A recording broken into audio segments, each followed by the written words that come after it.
Hello student, good morning. कैसे हैं आप सब। आज हिंदी गद्य के अंतर्गत कक्षा 12 में हम आज पहला पाठ पढ़ेंगे जिसका नाम है, जिसके लेखक हैं वासुदेव शरण अग्रवाल।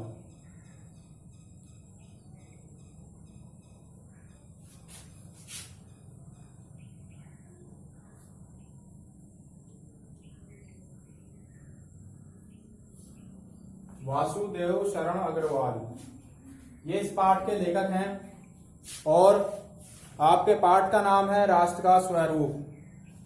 चलिए देखते हैं।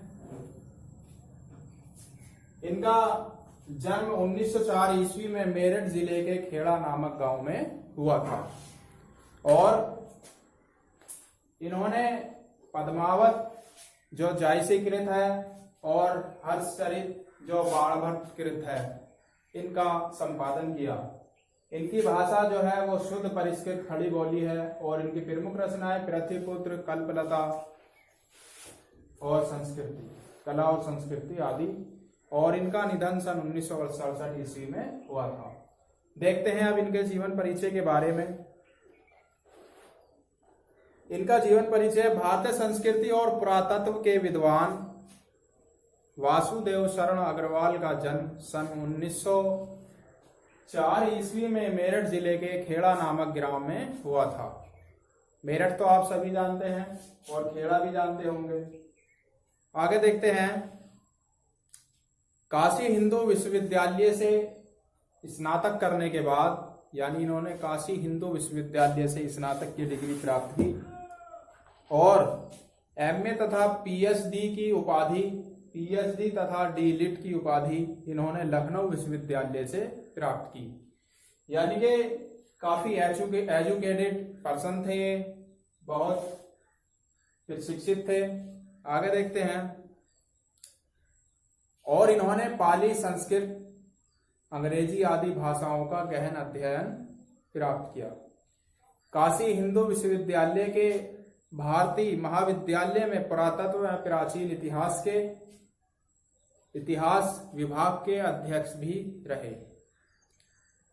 वासुदेव शरण अग्रवाल दिल्ली के राष्ट्रीय संग्रहालय के भी अध्यक्ष रहे। दिल्ली में जो राष्ट्रीय संग्रहालय है उसके भी ये अध्यक्ष रहे थे।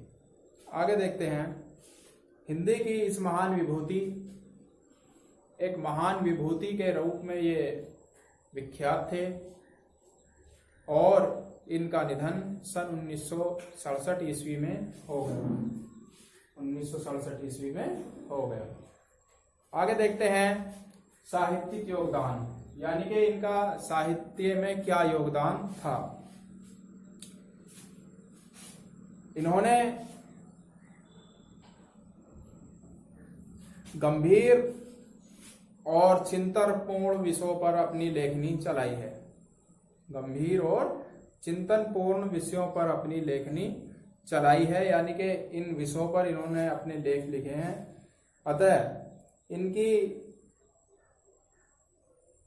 इन्होंने अपनी भाषा में अनेक देशज शब्दों का भी प्रयोग किया है। आगे देखते हैं।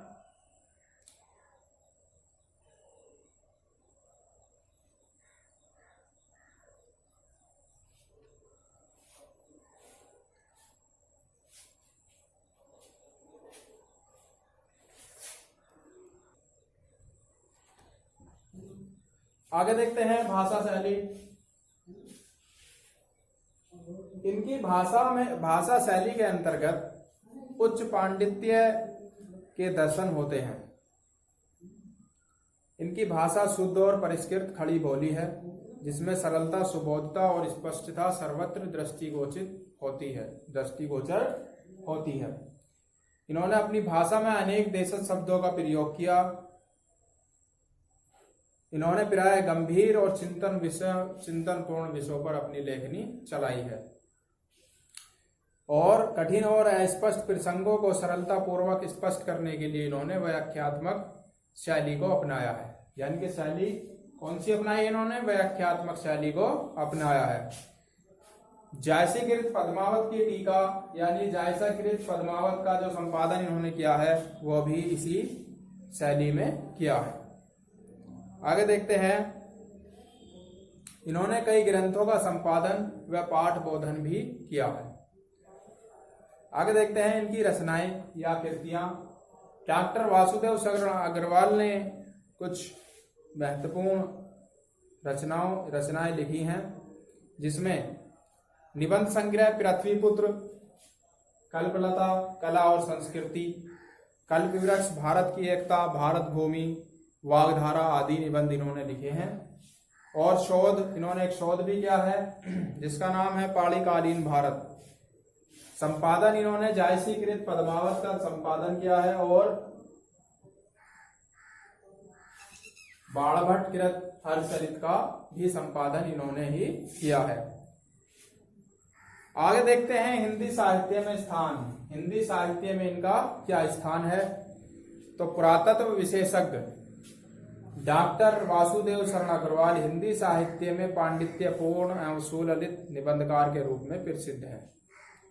पुरातत्व अनुसंधान के क्षेत्र में इनकी समता कर पाना अत्यंत कठिन है, यानी इनकी तुलना किसी से कर पाना बहुत ही कठिन है।